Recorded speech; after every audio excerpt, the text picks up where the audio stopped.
اعوذ باللہ من الشیطان الرجیم بسم اللہ الرحمن الرحیم۔ عزیز سامعین محترم و عزیز طلباء، امید ہے کہ آپ سب بخیر و عافیت سے ہوں گے۔ دور فتن میں ہمارا طرز عمل کیا ہونا چاہیے؟ نفسا نفسی کا عالم ہے، ہر شخص ایک عجیب ہی کیفیت میں جا رہا ہے، اور اس کی ایک بنیادی وجہ ہے زبان کی حفاظت۔ گویا زبان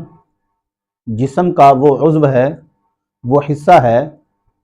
کہ جس سے 99% ایسے مسائل جنم لیتے ہیں کہ جس سے انسان اچھے کی طرف بھی جا سکتا ہے اور برے کی طرف بھی جا سکتا ہے۔ انسان اعلیٰ مقام بھی حاصل کر سکتا ہے اور انسان اپنے آپ کو پستی کی گھاٹیوں میں بھی دھکیل سکتا ہے، اور اس کی ایک بنیادی وجہ یہ ہے کہ وہ زبان کی حفاظت اس طرح نہیں کر پاتا۔ گویا زندگی کے معاملات میں ہمارے جو 99% معاملات ہیں وہ زبان کی وجہ سے درست بھی ہوتے ہیں اور غلط بھی ہوتے ہیں۔ آج کے اس مختصر ترین درس کے اندر احادیث مبارکہ صلی اللہ تعالی علیہ وبارک وسلم کی روشنی میں ہم یہ جانیں گے کہ زبان کی حفاظت کرنا کتنا اہم اور ضروری ہے۔ سب سے پہلی حدیث بخاری شریف کی، امام بخاری حدیث لاتے ہیں کہ نبی اکرم صلی اللہ تعالی علیہ وبارک وسلم نے ارشاد فرمایا کہ جو شخص قیامت پر ایمان رکھتا ہے اسے چاہیے کہ یا تو وہ خاموش رہے یا وہ بھلی بات کرے۔ اب اس حدیث مبارکہ سے ویسے تو معلوم ہوتا ہے کہ دو الفاظ ہیں کہ یا اس نے خاموش رہنا یا اس نے بولنا۔ گویا بھلی بات سے مراد یہ ہے کہ لوگوں کی بھلائی کے لیے اگر تو وہ بات کر سکتا ہے تو وہ بات کرے، وگرنہ خاموش رہے۔ اور قیامت کے حوالے سے جو آپ نے یہ ارشاد فرمایا ہے، اس کا مطلب ہے انسان کی زبان جب آگ اگلتی ہے، جب وہ حسد اگلتی ہے، جب وہ نفرت اگلتی ہے، جب وہ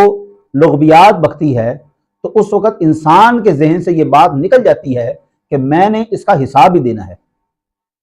اور ظاہری بات ہے جب قیامت ذہن سے نکلے گی تو یہ بات اس کے ذہن میں آئے گی کہ میں نے تو حساب دینا ہی نہیں۔ لیکن اگر کسی شخص کو یہ علم ہے کہ میں نے حساب دینا ہے اور کل بروز حشر میرے ایک ایک لفظ کو پوچھا جائے گا، پرکھا جائے گا، جانا جائے گا، اس کا حساب لیا جائے گا، اس سے متعلق میری نیکیاں زائل بھی ہوں گی اور میری برائیاں بڑھے گی بھی، تو وہ اپنی زبان کی بہت زیادہ حفاظت کرے گا۔ یہ پہلی حدیث مبارکہ ہے۔ اس کے بعد سرکار دو عالم صلی اللہ تعالی علیہ وسلم نے فرمایا کہ میں دیکھتا ہوں کہ قیامت کے دن بہت سے لوگ اپنی زبان کے پھسلاؤ کی وجہ سے جہنم میں اوندے منہ پڑے میں، گویا اپنی زبان کو بے احتیاطی سے استعمال کرتے ہیں، جو منہ میں آتا ہے بولتے چلے جاتے ہیں۔ آج کل کے دور میں، اس دور فتن میں، جب فتنے بارش کے قطروں کی مانند، تسبیح کے ٹوٹے ہوئے دانوں کی مانند گر رہے ہیں، لمحہ بلمحہ، قدم بقدم، جگہ جگہ پر ہمیں فتنے نظر آ رہے ہیں۔ اس دور میں میرا ذاتی یہ خیال ہے احادیث مبارکہ کی روشنی میں کہ انسان 99% خاموشی اختیار کرے اور 1% بولے۔ جتنا وہ کم بولے گا اتنا ہی اس کے نامہ اعمال میں لکھا بھی کم جائے گا، جب کم لکھا جائے گا تو حساب بھی کم ہوگا۔ آپ تو صرف یہ بات بولنے کی کر رہے ہیں، اگر آپ احادیث مبارکہ کا مطالعہ کریں تو کثرت سوال کو بھی ناپسند کیا گیا ہے، حالانکہ وہ علم کے متعلق ہی کیوں نہ ہو۔ بلکہ ایک حدیث مشہور، حضرت عمر بن خطاب بھی وہاں پر موجود تھے، تو لوگوں نے سوال پر سوال پوچھنا شروع کر دیے اور چیزیں آپ سے بتاتے چلے گئے، یہاں تک کہ حضرت عمر بن خطاب نے دیکھا کچھ ایسی چیزیں بھی بیان ہونا شروع ہو گئی ہیں جو اس سے پہلے ہم پر فرض یا واجب نہیں تھیں، یا وہ کرنا آپ سے نے ارشاد نہیں فرمایا تھا، لیکن ان سوالات کے مد میں وہ چیزیں آنا شروع ہو گئیں، تو حضرت عمر بن خطاب نے اس صحابی کے پاؤں پر زور سے ہاتھ مار کر کہا کہ کیا ہمارے لیے اللہ اور اس کا رسول کافی نہیں ہے؟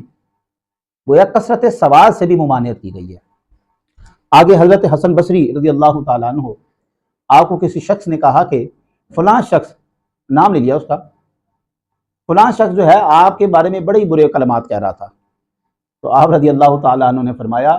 کہ اے کاش تم مجھے اس کا نام بتا دیتے تو میں اس سے جا ملتا اور اس سے معافی طلب کرتا، تاکہ معاملہ اسی جہان میں رفع دفع ہو جاتا۔ سامعین محترم، آج ایسے لوگ ہمیں ملتے ہیں، ہمارے دوستوں میں سے ہوتے ہیں، ہمارے اقربا میں سے ہوتے ہیں، کہ جو ہمیں صرف اسی بات کے اوپر جو ہے وہ تل ملا دیتے ہیں کہ فلاں شخص نے تو یہ کہہ دیا تمہارے بارے میں، اور تم یہاں بیٹھے ہو، تم تو اس کے بارے میں یہ سوچتے ہو، لیکن فلاں شخص تو تمہارے بارے میں یہ کہتا ہے، تو یہ کیسے ہو سکتا ہے؟ تم بھی اس کے بارے میں کچھ کہو۔ تو ہم بھی تل ملا اٹھتے ہیں، پھر ہم بھی اپنا جو دل آتا ہے پھر ہم بھی اسے کہہ ڈالتے ہیں۔ تو کوشش یہ کرنی چاہیے کہ انسان کو کہ وہ اپنی زبان کی زیادہ حفاظت کرے۔ اور آگے ابن ماجہ کی حدیث مبارکہ ہے، سرکار دو عالم صلی اللہ تعالی علیہ وسلم نے ارشاد فرمایا کہ اس شخص کے نماز روزے قبول نہیں ہیں۔ گویا ایک حدیث مبارکہ میں تو یہاں تک ہے کہ اس کے منہ پر دے مارے جائیں گے جو شخص اپنی زبان پر قابو نہیں رہتا۔ جس کو اپنی زبان پر قابو نہیں ہے، وہ چاہے جتنے مرضی نمازیں پڑھتا رہے، روزے رکھتا رہے، عبادات کرتا رہے، لیکن زبان سے لوگوں کے ساتھ معاملات میں وہ بڑا سخت ہے، اپنے گھر والوں کے ساتھ بڑا سخت ہے، اپنے عزیز و اقربا کے ساتھ بڑا سخت ہے، تو اس کی عبادت کا کوئی معیار نہیں ہے۔ وہ عبادت کا پہلا معیار یہ ہے اخلاق حسنہ، کہ آپ کے عزیز و اقربا، آپ کے بیوی بچے، آپ کے ماں باپ، ایک یہ ہے کہ کسی بات پر آپ تنبیہ کر رہے ہیں، ایک یہ ہے کہ بلا ضرورت آپ ہر وقت زبان کو چلاتے ہیں، ان دونوں میں فرق ہوتا ہے۔ اگر آپ ضرورت کی بنا کسی کو تنبیہ کرتے ہیں، کسی کو اس کی حد میں روک رکھتے ہیں تو یہ مناسب ہے، لیکن اس میں بھی الفاظوں کا چناؤ بہتر ہونا چاہیے۔ آخر میں ایک حدیث مبارکہ جو کہ میرا خیال سے آج کے مکمل درس کی ایک اختتامیہ حدیث مبارکہ، جس میں مکمل خلاصہ ہے کہ سرکار دو عالم صلی اللہ تعالی علیہ وبارک وسلم نے ارشاد فرمایا کہ قرب قیامت دین پر ثابت قدم رہنا اتنا مشکل ہو جائے گا گویا جیسے کہ اپنے ہاتھ میں انگاروں کی مٹھی بھر لینا۔ آج کے دور میں دین پر عمل کرنا یہی سب سے بڑی جو ہے، میں سمجھتا ہوں کہ شہادت بھی ہے، عبادت بھی ہے، ریاضت بھی ہے، یہی فقاہت بھی ہے، ہر چیز یہی ہے۔ دین کے اوپر آج عمل کرنا بہت مشکل ہے۔ جب لوگ داڑھی رکھنے پر تانے دیتے ہیں، جب لوگ قمیض شلوار اور پگڑی پہننے پر تانے دیتے ہیں، جب لوگ کسی عبادت گاہ میں جانے پر دوست آپس میں ایک دوسرے کو تانے دیتے ہیں کہ آج شیطان کس طرف رخ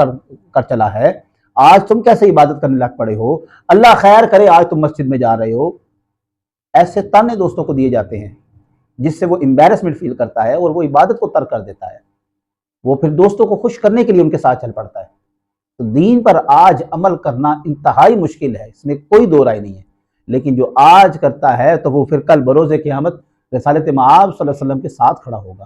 تو اس پوری ہماری ایک درس کا یہ جو ڈیبیٹ ہے، یہ جو بات چیت ہم نے کی ہے، اس کا خلاصہ کلام یہ ہے کہ اگر انسان، جس طرح کہ وہ ایک حدیث مبارکہ مجھے ذہن میں آ گئی، آپ صلی اللہ علیہ وسلم شاہ فرمایا تھا کہ جو شخص ان دو جبڑوں کے درمیان اور دو ٹانگوں کے درمیان ان دو چیزوں کی حفاظت کی گارنٹی مجھے دے دے، میں محمد صلی اللہ علیہ وسلم اس کو جنت کی بشارت دیتا ہوں۔ گویا ہمارے فتنے ان دونوں 50% زبان سے 50% نفس سے ہمارے مسائل خراب ہوتے ہیں، معاملات خراب ہوتے ہیں۔ تو کوشش یہ کرنی چاہیے کہ ہم وقت اس دور فطر میں اپنی زبان پر نہ صرف قابو رکھا جائے بلکہ اس کا درست استعمال کیا جائے، اور اگر آپ کو استعمال نہیں آتا اس کا تو خدا را اس کو بند رکھیں، اس کو لگام دے کے رکھیں، اس کو اپنے جبڑوں میں دبا کے رکھیں، لیکن اس کو چلائیں مت۔ آپ کبھی اس ہتھیار کا استعمال مت کریں کہ جس کا آپ کو استعمال نہیں آتا، کبھی اس ہتھیار کو ہاتھ مت ڈالیں، کبھی اس تلوار کو ہاتھ میں نہ پکڑیں کہ جو تمہیں چلانی نہ آتی ہو، کیونکہ اگر تم ایسی تلوار ہاتھ میں پکڑ لو گے تو سب سے پہلے وہ گلا تمہارا ہی کاٹے گی، وہ تمہارا ہاتھ کاٹنے کا سبب بنے گا۔ تو تلوار بمانا زبان ہے، اگر زبان کو درست نہیں چلا پاتے تو بہتر یہ ہے کہ اس کی حفاظت کریں اور خاموشی رہیں۔ دعا ہے کہ اللہ تبارک تعالی ہمیں احادیث کی روشنی میں اس کو مزید سمجھنے اور عمل کرنے کی توفیق عطا فرمائے۔ اپنی دعاؤں میں یاد رکھیے گا۔ جزاک اللہ خیر۔ اللہ حافظ۔